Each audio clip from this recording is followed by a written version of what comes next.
पसीना छूट रहा है, मैं पूरी तरह कांप रही हूँ, मैं मरने के करीब हूँ।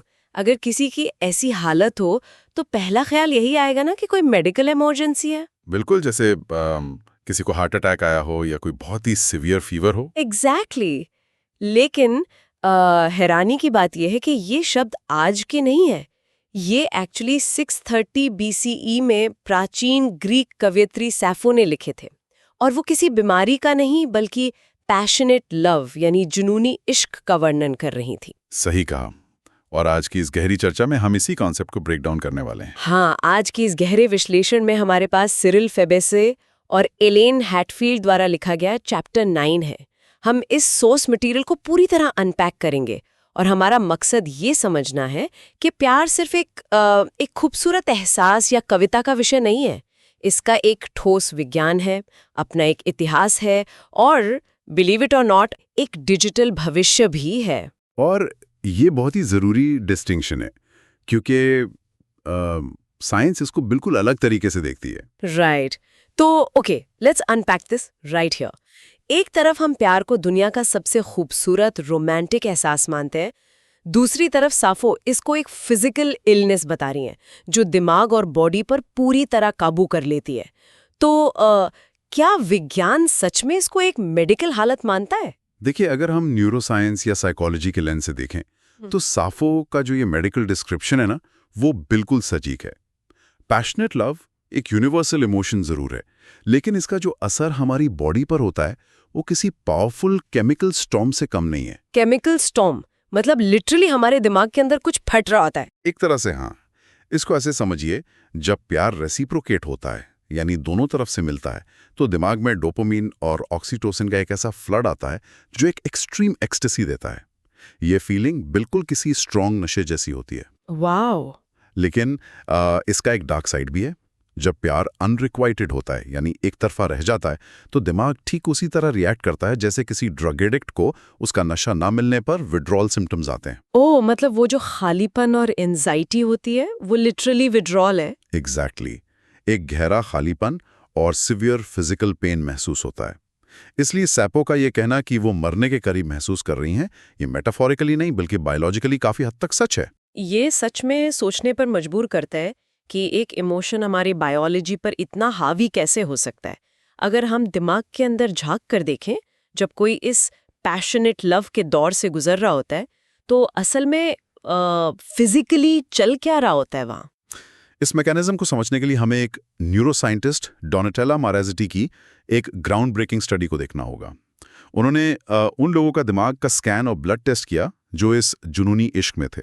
और उन्हें क्या मिला इन स्कैन्स में? उन्होंने पाया कि इन लवर्स के दिमाग में लगातार अपने पार्टनर के ख्याल आते रहते हैं, जिससे हम ऑब्सेसिव थॉट्स कहते हैं।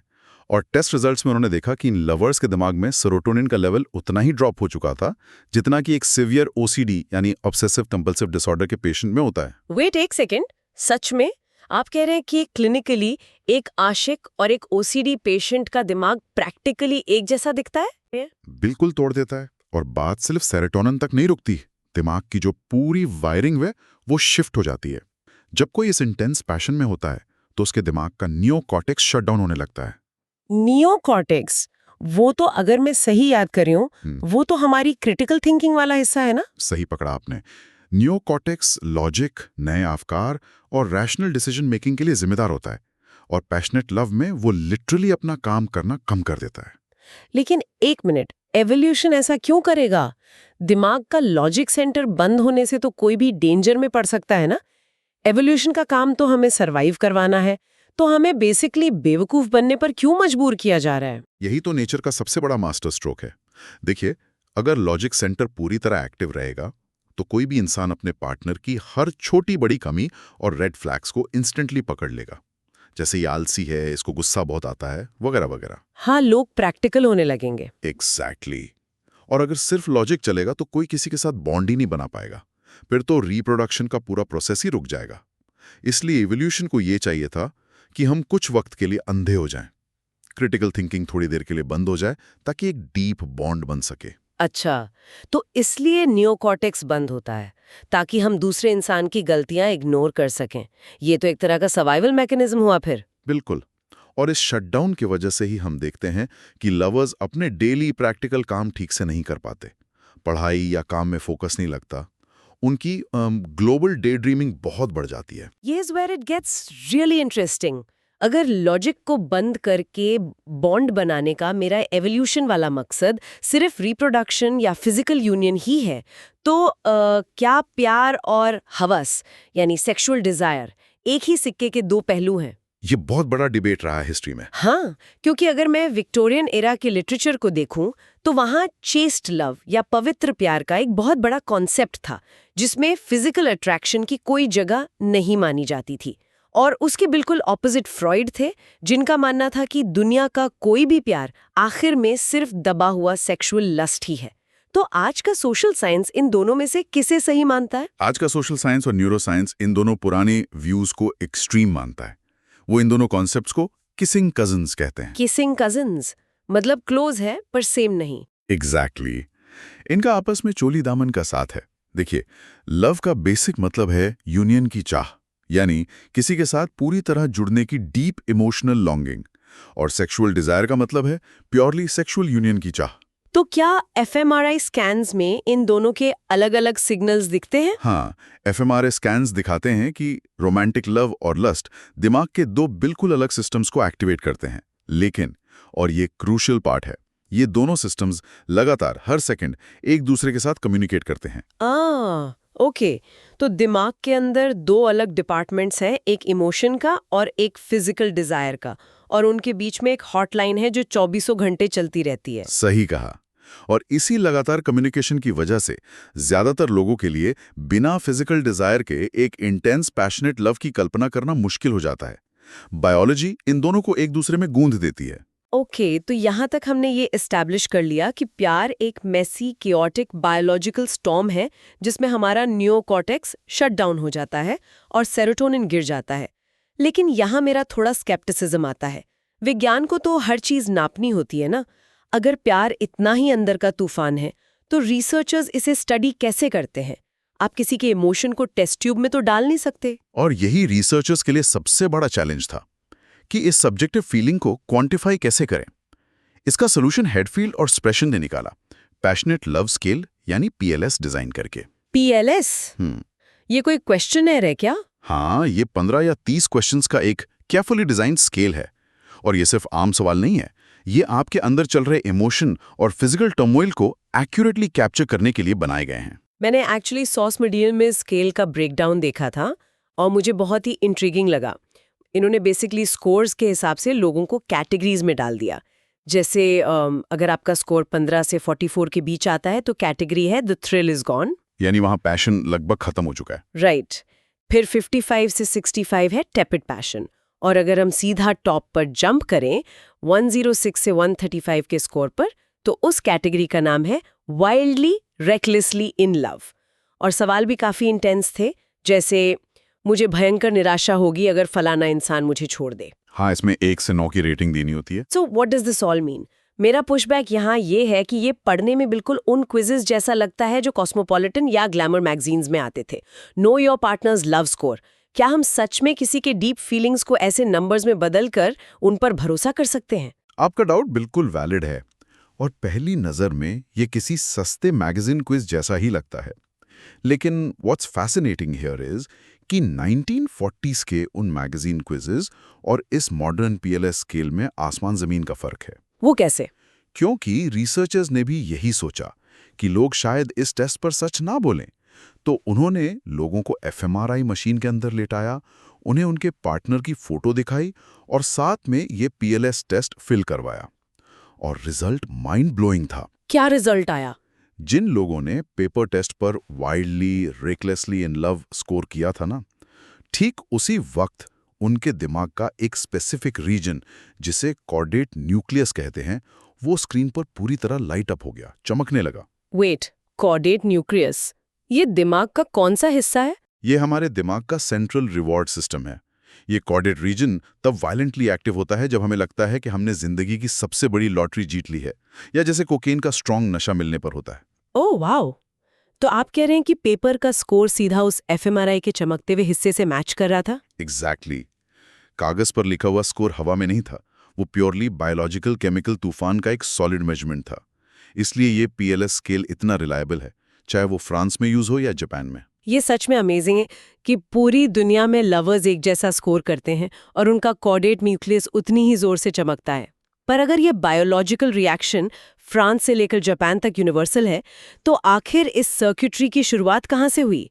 नेचर ने हमें ये अजीब सा जुनूनी एहसास क्यों दिया? इसको समझने के लिए हमें एवोल्यूशनरी हिस्ट्री में जाना पड़ेगा। अगर हम होमो इरेक्टस की बात करें तो इंसानों का दिमाग बड़ा होने लगा था। बड़ा दिमाग होने का मतलब था कि हमारे बच्चे पैदा होने के बाद लंबा समय लेते थे आत्मनिर्भर होने में। राइट, जैसे डियर का बच्चा तो पैदा होते ही भागने लगता है, पर इंसानी बच्चे को बरसों तक देखभाल चाहिए। सही कहा। तो एवोल्यूशन को डर था कि अगर पेरेंट्स एक साथ नहीं रहे तो बच्चा सर्वाइव ही नहीं कर पाएगा।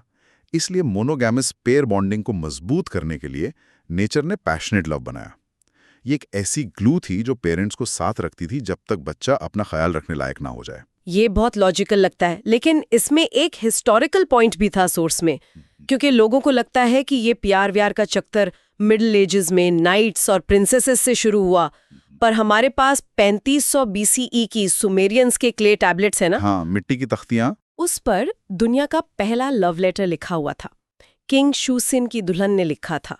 और सोचिए 3500 BCE में लोग मिट्टी खुदवाकर अपनी फीलिंग्स एक्सप्रेस करे थे, ठीक वैसे ही जैसे आज हम लेट नाइट टेक्स्ट करते हैं। बिल्कुल।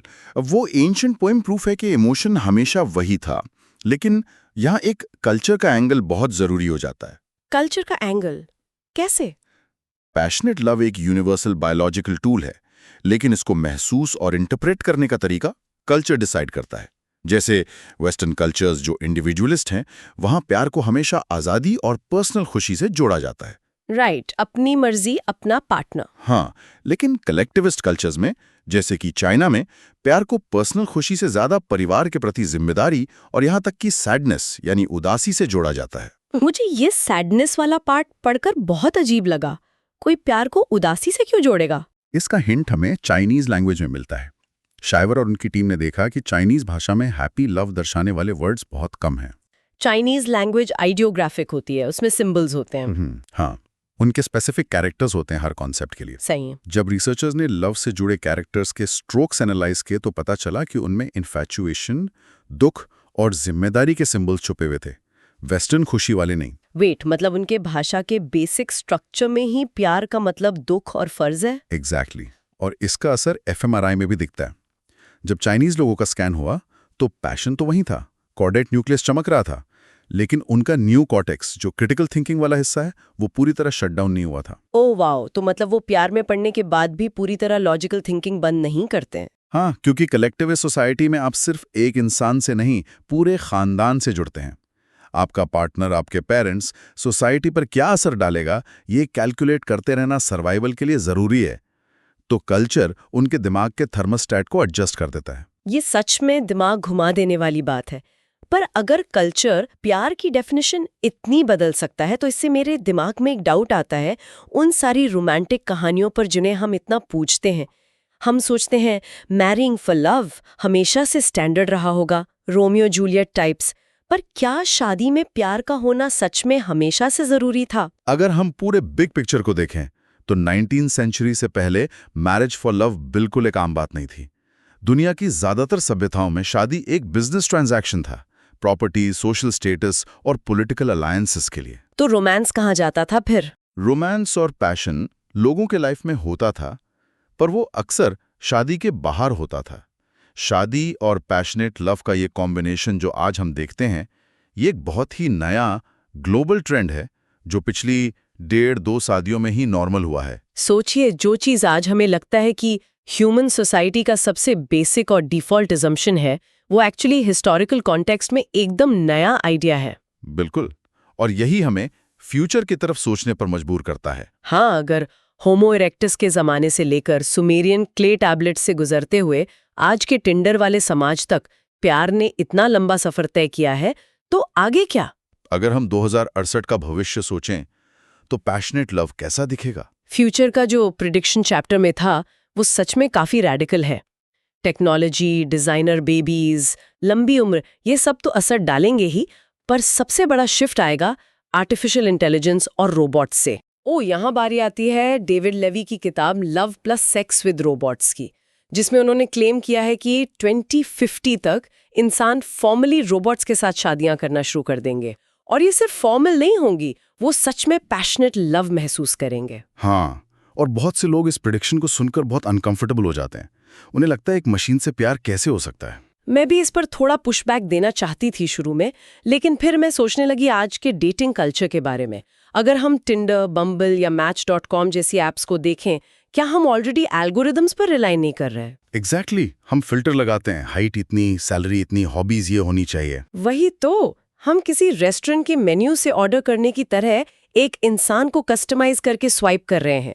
तो डेटिंग ऐप पर पार्टनर कस्टमाइज करना और कल को सीधा फैक्ट्री से एक परफेक्ट एआई पार्टनर ऑर्डर करना, मुझे तो इनमें बस एक छोटे से कदम का फर्क लगता है। ये बहुत ही सॉलिड एनालॉजी है, और ये एक इंपॉर्टेंट क्वेश्चन रेज करती है हमारी साइकोलॉजी के बारे में।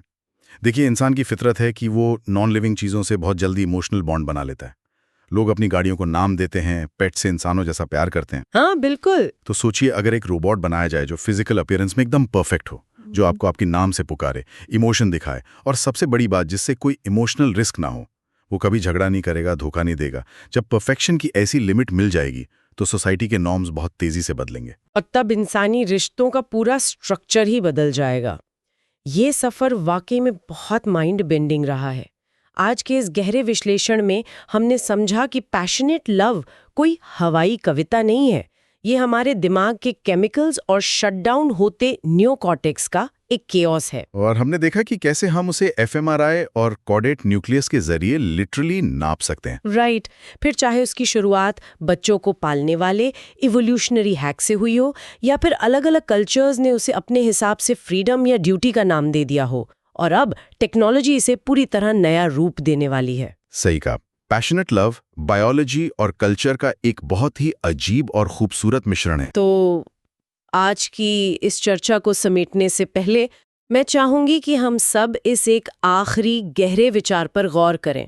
अगर एवोल्यूशनरी साइकोलॉजी कहती है कि पैशनेट लव का असल मकसद सिर्फ दो लोगों को तब तक साथ रखना था जब तक बच्चे आत्मनिर्भर ना हो जाएं, तो आज जब मेडिकल साइंस हमारी उम्र इतनी बढ़ा रही है और भविष्य में अगर हम परफेक्ट रोबोट्स के साथ रिश्ते बनाने लगेंगे जहां बच्चों का कोई रोल ही नहीं होगा, तो क्या हमारा दिमाग पैशनेट लव की पूरी डेफिनेशन को हमेशा के लिए बुला देगा?